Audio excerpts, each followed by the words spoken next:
Hello everyone and welcome back to another video. और इस video के अंदर हम बहुत इंटरेस्टिंग टॉपिक के ऊपर बात करने वाले हैं, एंड्रॉयड डेवलपमेंट इन 2024। किस तरह से स्टार्ट करना है, क्या क्या गाइडलाइंस है, क्या रोड मैप है और किन किन ट्यूटोरियल्स को आपने फॉलो करना है और क्या रिकमेंडेड है। इंटरनेट के ऊपर बहुत सारे ट्यूटोरियल्स, बहुत सारे रोड मैप्स अवेलेबल हैं और कुछ रोड मैप्स ऐसे हैं जिसपे पूरी की पूरी बुक्स ऐड कर दी है। But that's not the essential कि अगर आपको डेवलपमेंट स्टार्ट करनी है आपको सारी की सारी चीज़ें आना चाहिए, ऐसा कहीं पर भी नहीं होता। किसी भी लैंग्वेज के अंदर, किसी भी फ्रेमवर्क के अंदर ऐसा नहीं होता। You need to just know the basics of it, और जब आप उसके ऊपर प्रोजेक्ट्स बनाने शुरू करते हैं तो आपकी ग्राउंडिंग इंप्रूव होती है। तो I have experience of my whole career about 6 years in Android development, और मैंने लास्ट ईयर भी एक रोड मैप शेयर किया था विच वॉज द मिनिमलिस्टिक, और उस पर अच्छा रिस्पॉन्स आया था। बट इस बार मैंने उसी रोड मैप को उठा के थोड़ा सा उसको ब्रॉड किया, थोड़ा सा उसको फिनिश किया है और आप लोगों के सामने उसको मैं शेयर करता हूँ। इस रोड मैप के ऊपर मैं आपको बताता भी जाऊँगा आपने क्या क्या चीज़ें रिकमेंडेड हैं, क्या क्या चीज़ें आप लोगों ने करनी है और क्या क्या चीज़ें ऑप्शनल के ऊपर हैं। तो ये रोड मैप उनके लिए भी होगा जिन्हें बिल्कुल भी प्रोग्रामिंग नहीं आती, और ये रोड मैप उनके लिए भी होगा जिनको थोड़ी बहुत प्रोग्रामिंग आती है, either it is on the Java या कॉटलिन, किसी के ऊपर भी आती है। तो ये सारे स्टेप्स हैं और लैंग्वेजेस के साथ, एंड्रॉयड के साथ तो क्या क्या चीज़ें हैं जो आप लोगों को करनी होगी।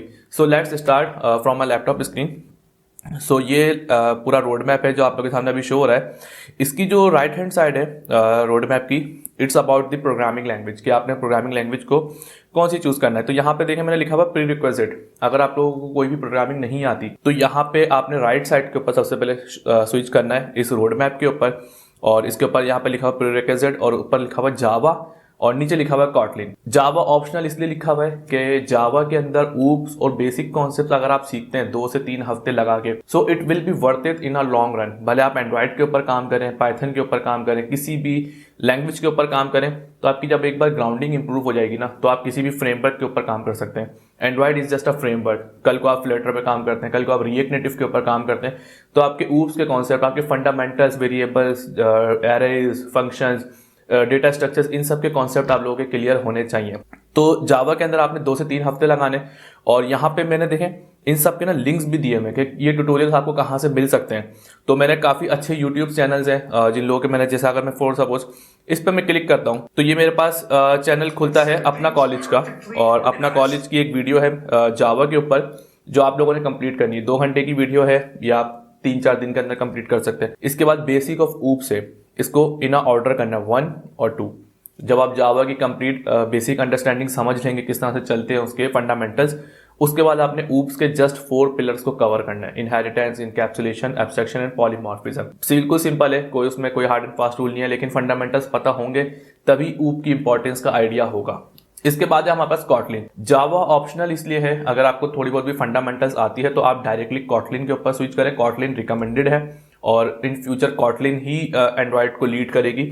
जावा जस्ट इसलिए कि अभी भी बहुत सी कंपनीज, अभी भी बहुत सी जगहों पे जावा चलती है, और जब आप इंटरव्यू देने जाते हैं तो आप जावा के अंदर भी इजीली कोई भी अपना प्रॉब्लम जो होती है, टेक्निकल प्रॉब्लम, वो सॉल्व कर सकते हैं। और जावा के अंदर ग्राउंडिंग इंप्रूव करने का मतलब ये कि आपने एक वर्ल्ड वाइड जो जिसकी पॉपुलैरिटी ज़्यादा है उसके ऊपर जब आप फंडामेंटल्स अपने क्लियर करते हैं ना तो उसकी एक्नॉलेजमेंट थोड़ी सी ज़्यादा होती है।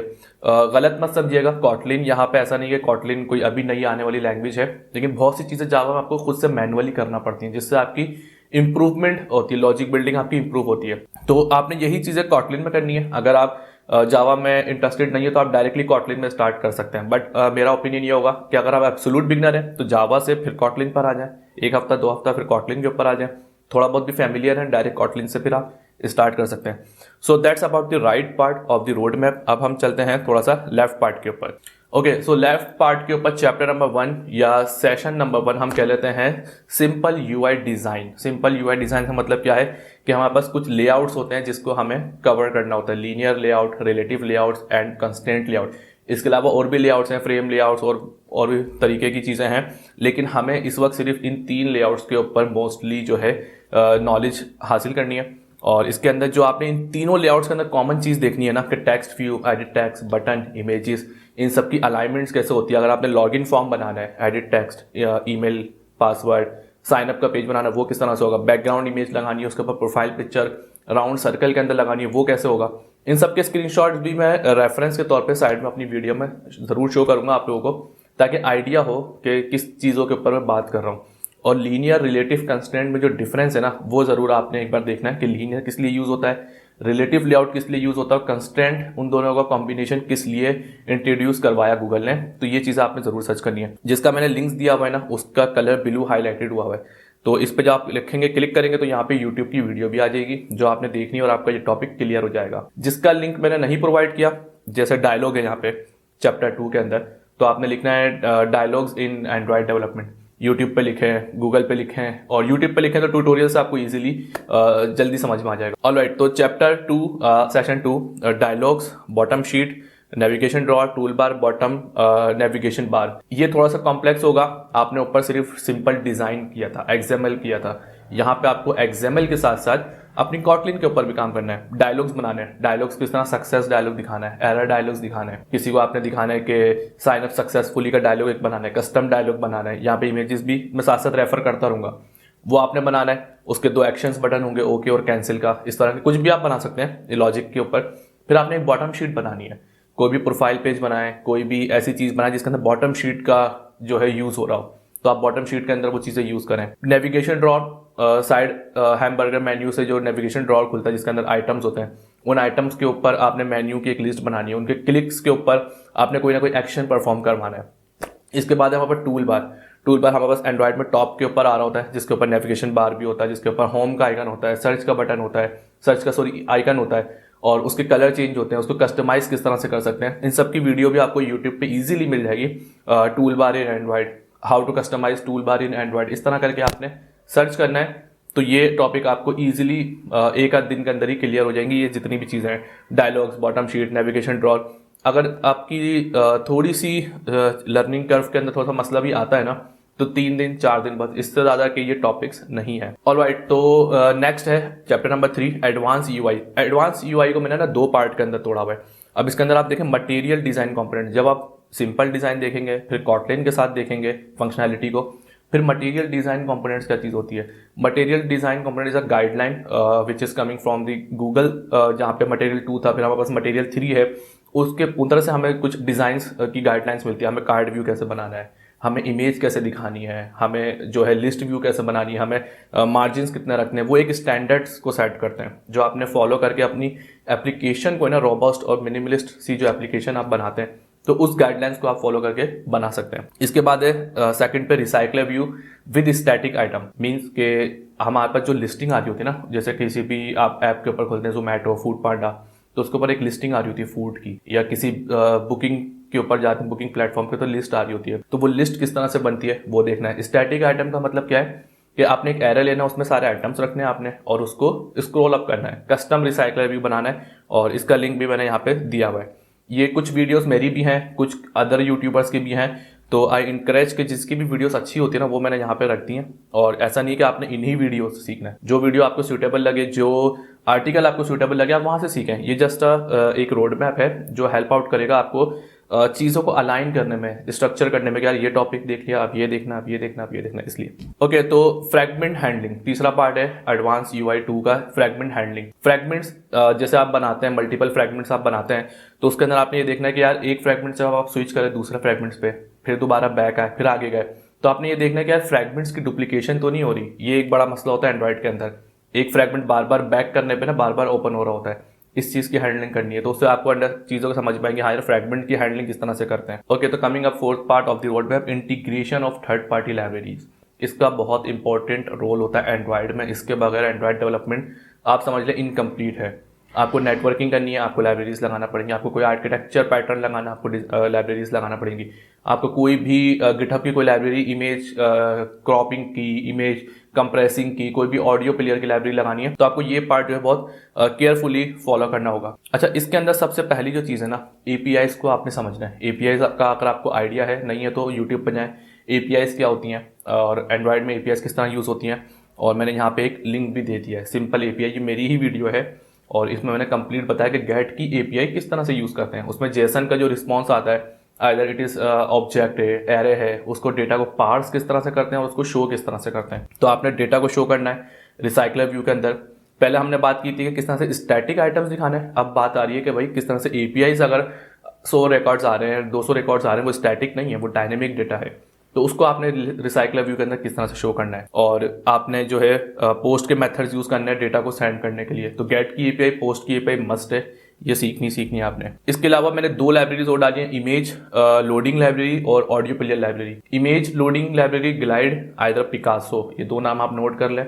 ये 2 लाइब्रेरीज ऐसी हैं जो आपको हेल्प आउट करती हैं कि जो भी इमेज का यूआरएल आता है ना, समझ ले https facebook/daniel-ahmed-khan/profile png इस तरह करके, तो उसको लोड करके एक्चुअल मेरी यूजर को दिखाने के लिए जो प्रोफाइल होगी ना, उसको लोड करने में हेल्प आउट करती हैं ग्लाइड एंड पिकासो। इसके बाद एक तीसरी लाइब्रेरी है, ये ऑप्शनल है, आप चाहें तो यूज कर लें, ऑडियो प्लेयर की लाइब्रेरी को यूज करें, और उसके अंदर देखें कि किस तरह से सॉन्ग्स को रॉ के अंदर डेटा आप रखें, MP3 फाइल अपनी रॉ फोल्डर के अंदर बना के एंड्रॉइड के अंदर, उसको प्ले करें, उसको पॉज करें, उसको स्टॉप करें, उसको बैकग्राउंड के अंदर चलाएं, तो उससे आपकी एक लर्निंग कर्व जो है थोड़ा सा इंप्रूव होगा। इसके बाद है नंबर 4 पे, विच इज मोस्ट इंपॉर्टेंट, और कहीं पे भी आप इंटरव्यू देने जाते हैं तो ये चीज़ें आपसे पूछी जाती हैं कि फायरबेस का इस्तेमाल किया आपने, सोशल लॉगिन पे ऊपर काम किया है आपने, ऑथेंटिकेशन पे, फायरबेस डेटाबेस के ऊपर काम किया है, क्रैशलिटिक्स के ऊपर काम किया है। बेसिकली फायरबेस क्या है? फायरबेस इस टूल है जहाँ पे आपको डेटाबेस भी मिलेगा, रियल टाइम डेटाबेस, आपको ऑथेंटिकेशन सर्विस मिलेंगी, log in with Facebook, log in with Google, log in with Apple, इस तरह की चीज़ें आपको फायरबेस पे मिलेंगी। फायरबेस पे आपको क्रैशेस मिलेंगे, जब आपकी एप्लीकेशन क्रैश होती है तो वो फायरबेस के ऊपर जाती है, तो फायरबेस के ऊपर आप उसके इवेंट्स देख सकते हैं, एनालिटिक्स देख सकते हैं, कहाँ पे मेरी एप्लीकेशन कितनी यूज़ हो रही है, कौन सी स्क्रीन के ऊपर ज़्यादा यूज़र टाइम लगा रहा है। तो ये एक लाइब्रेरी है फायरबेस की जहाँ पे आप ये सारी चीज़ों को हैंडल कर सकते हैं। Coming to the chapter 5, persistent storage, मतलब कि एंड्रॉइड के अंदर जितने भी लोकल मैकेनिज्म है डेटा को स्टोर करने के लिए, तो हमारे पास बेसिकली 3 तरीके हैं। 2 तरीके तो सिमिलर हैं, either you use shared preference और डेटा स्टोर। मैं रिकमेंड करूंगा कि आप पहले दोनों सीखें, शेयर्ड भी सीखें और डेटा स्टोर भी सीखें, क्योंकि शेयर्ड वाइडली यूज होता रहा है काफ़ी टाइम से, तो मोस्ट ऑफ द कंपनीज के अंदर शेयर्ड प्रेफरेंस ही यूज हो रहा है। डेटा स्टोर एक ऑप्टिमाइज है, और क्योंकि शेयर्ड प्रेफरेंस में कुछ मसले थे कि वो UI के ऊपर ही खाली चलता था, कोई मसला आता तो एप्लीकेशन क्रैश होती थी। डेटा स्टोर में ये सब चीज़ें नहीं है, लेकिन आपको आने दोनों चाहिए, दोनों का आपको आइडिया होना चाहिए। इसके बाद है रूम की तो मैंने अपनी प्लेलिस्ट यहाँ पे इम्बैड करी है, इट मस्ट कि आप मेरी बाकी कोई वीडियो ना देखें, रूम की जरूर देखिएगा, क्योंकि रूम के ऊपर मेरी 3 प्लेलिस्ट है, मैंने सबसे लेटेस्ट वाली यहाँ पे इम्बैड करी है, और जो कि काफ़ी हेल्प आउट करेगी आपको रूम डेटाबेस सीखने के ऊपर। रूम स्ट्रक्चर टेबल्स के फॉर्म में जिस तरह डेटा सेव होता है वो चीज़ है। शेयर्ड प्रेफरेंस की वैल्यू पेयर के थ्रू ना एक टेक्स्ट फाइल के अंदर डेटा स्टोर होता है, तो ये internal storage is the most important topic in the Android, तो ये आपने सीखना है लाजमी। Okay, coming to the chapter number 6, Jetpack architecture. अब बात आती है, आपने एंड्रॉइड के कंपोनेंट सीख लिए, आपने एप्लीकेशंस बना ली, अपने कोड को बेहतर कैसे करना है, नॉर्मल रियल वर्ल्ड स्टैंडर्ड के ऊपर किस तरह लेकर आना है, जिस तरह बड़ी बड़ी कंपनीज, कॉर्पोरेट कंपनीज अपनी एप्लीकेशन को डिज़ाइन करती हैं, वो किस तरह से करती हैं, तो उसमें सबसे बड़ा रोल होता है MVVM आर्किटेक्चर पैटर्न का, वो आपने ज़रूर सीखना है। मॉडल व्यू मॉडल इसकी पूरी एब्रीविएशन है, और इसमें आपने सिंपल एक कोई वीडियो प्ले करनी है, यहाँ पे मैंने एम्बेड भी करी हुई एक वीडियो यहाँ पे, और इसके अंदर लाइव डेटा है, फ्लो है, और इसके अलावा मॉडल किस तरह से बनता है, ये सारी तरह की चीज़ें, इसके अंदर डेटा बाइंडिंग है, इसका पर्पस क्या होता है, चीज़ें सारी वही अचीव होंगी जो आप ऑलरेडी कर चुके हैं, लेकिन इससे आपका कोड क्लीन होगा, टेस्टेबल कोड होगा। MVVM का सबसे जो मेजर पर्पस है वो टेस्टेबल कोड और एक्सटेंडेबल, मतलब आप अपने कोड को टेस्ट कर सकें, UI को सेपरेट कर दें, फंक्शनैलिटी को अलग कर दें और टेस्ट कर सकें। इसके बाद है वर्क मैनेजर। वर्क मैनेजर से पहले काफ़ी हिस्ट्री रही है एंड्रॉइड के अंदर, किसी भी चीज़ को स्केड्यूल करवाने में अलार्म मैनेजर है, सर्विसेज रही हैं, लेकिन work manager is the latest approach. बाकी अप्रोचेस के ऊपर आपको जानने की ज़रूरत नहीं है, जब आपको ज़रूरत पड़ेगी तो आप इजीली सीख सकते हैं। Work manager is a guaranteed scheduler, कि आपको 1 मिनट बाद कोई जॉब परफॉर्म करवानी है एंड्रॉइड में, 10 मिनट बाद, या इंटरनेट ऑफ होने के ऊपर कोई जॉब परफॉर्म करवानी है, तो वो सारा काम आप वर्क मैनेजर के थ्रू कर सकते हैं, और बहुत सिंपल है, बहुत ईजी है, और गारंटीड वर्क है। इसके पहले अलार्म मैनेजर था, वो इतना गारंटीड नहीं था, वो कभी चलता था कभी नहीं चलता था। सर्विसेज हैं, सर्विसेज किल हो जाती है बैटरी की वजह से। इसके बाद है नेविगेशन कंपोनेंट, जो आपके XMLs बनते हैं ना, उसको एक ग्राफ के ऊपर हम लेकर आते हैं, और आपकी फ्रैगमेंट हैंडलिंग जो है ना वो बहुत ज़्यादा आसान हो जाती है। जब आप फ्रैगमेंट हैंडलिंग नॉर्मल मैनुअली सीखेंगे, और जब नेविगेशन कंपोनेंट के ऊपर सीखेंगे ना, तो आपके लिए चीज़ें काफ़ी ज़्यादा स्मूथ हो जाएंगी, आपको समझ में आएगा हाँ यार नेविगेशन कंपोनेंट कितना आसान है। और इसके ऊपर ऐसा नहीं है कि मास्टरी करनी है आपने नेविगेशन कंपोनेंट पे, जस्ट कोई भी ट्यूटोरियल देख के, कोई भी आर्टिकल देख के एक प्रोजेक्ट बनाना है सिंपल सा 2-3 स्क्रीन का, और उसमें देखना है कि हाँ यार ग्राफ के ऊपर किस तरह से नेविगेशन कंपोनेंट काम करता है और किस तरह से वो हेल्प आउट करता है। ओके, तो chapter number 7, last but not the least, jetpack compose UI। अब ये क्या भला है, अब ये है कि भाई जितना भी XML के ऊपर आपने काम किया था, जितनी भी चीज़ें आपने सीखी थी वो सब चीज़ें डेप्रिशिएट हो जाएंगी, क्योंकि जेटपैक कंपोज क्या है, आपने कॉटलिन के ऊपर ही कोड लिखना है जो आपका जो है पूरा प्रॉपर यूआई डिजाइन बना देगा। आपकी सेपरेट फाइल्स नहीं होंगी यूआई एक्सएमएल की जिस तरह से बनाते हैं। तो it is faster, it is smoother और काफ़ी लाइटर भी है कि आपको चीज़ों का एक्सपीरियंस जेटपैक कंपोज के अंदर होना चाहिए। लेकिन it is a never ending goal. Jetpack compose है, फिर थोड़ी सी और चीज़ें आ जाएंगी। जेटपैक कंपोज के अंदर भी इतनी सारी चीज़ें डेप्रिशिएट हो चुकी हैं आने के बाद भी, तो जेटपैक कंपोज का फ्लेवर आपको आना चाहिए थोड़ा सा। इसके बाद जो सेंटर ऑफ द मैप है, यहाँ पे मैंने वर्जन कंट्रोल लिखा है। इसका मैंने कोई सीक्वेंस नहीं लिखा नंबरिंग का, या आप पैरेलल में भी कर सकते हैं, या आप लैंग्वेजेस के बाद भी कर सकते हैं, या पूरी एंड्रॉइड खत्म होने के बाद भी कर सकते हैं। बेसिकली जो भी आप कोड लिखते हैं वो VCS वर्जन कंट्रोलिंग सिस्टम के ऊपर जाता है। नॉर्मली कंपनीज के अंदर ये प्रैक्टिस होती है कि 2-3 डेवलपर्स किसी एक प्रोजेक्ट के ऊपर काम करते हैं, तो वो अलग अलग ब्रांचेस बनाते हैं उसकी, किस तरह से उसको कोड को कमिट करते हैं, पुश करते हैं, पुल रिक्वेस्ट भेजते हैं। तो ये चीज़ें आपको आनी चाहिए, और ये चीज़ आप पैरेलल में भी कर सकते हैं और सब कुछ खत्म होने के बाद भी कर सकते हैं। तो ये है complete road map Android development का फॉर द 2024। और इसके अंदर जो चीज़ें ऑप्शनल हैं, जो चीज़ें मैंने आपको बता दी, तो वो आपके ऊपर है, आप किस तरह से चीज़ों को लेते हैं। अपना ओपिनियन भी मैंने आपको बता दिया, लिंक्स भी मैंने ऐड कर दिए, और जिसके लिंक्स नहीं ऐड किए वो तरीका मैंने आपको बता दिया। आपने जस्ट लिखना है how to navigation in Android development. इस तरह करके आपको सर्चिंग आनी चाहिए। ChatGPT पे करें, यूट्यूब पे करें। यूट्यूब पे करेंगे तो जो बिगनर्स हैं उनको ईजिली ग्रैब करने में आसानी होगी। कोई भी सिखा रहा होगा ट्यूटोरियल, जस्ट आपने फॉलो करना है, फिर उसके बाद 1-2 बार रिपीट करना है खुद से। So that's it for this video, और उम्मीद करता हूँ कि आपको कोई ना कोई हेल्प हुई होगी इस वीडियो से। और अगर आपका कोई मजीद क्वेश्चन है या इन टॉपिक्स के ऊपर कुछ ग्राउंडिंग आपको चाहिए कि यार इन टॉपिक्स के बारे में मैं एक्सप्लेन करूँ आप लोगों को, तो आप मुझे कमेंट के अंदर बता सकते हैं। और अपना ख्याल रखिएगा। टिल देन, अल्लाह हाफिज़।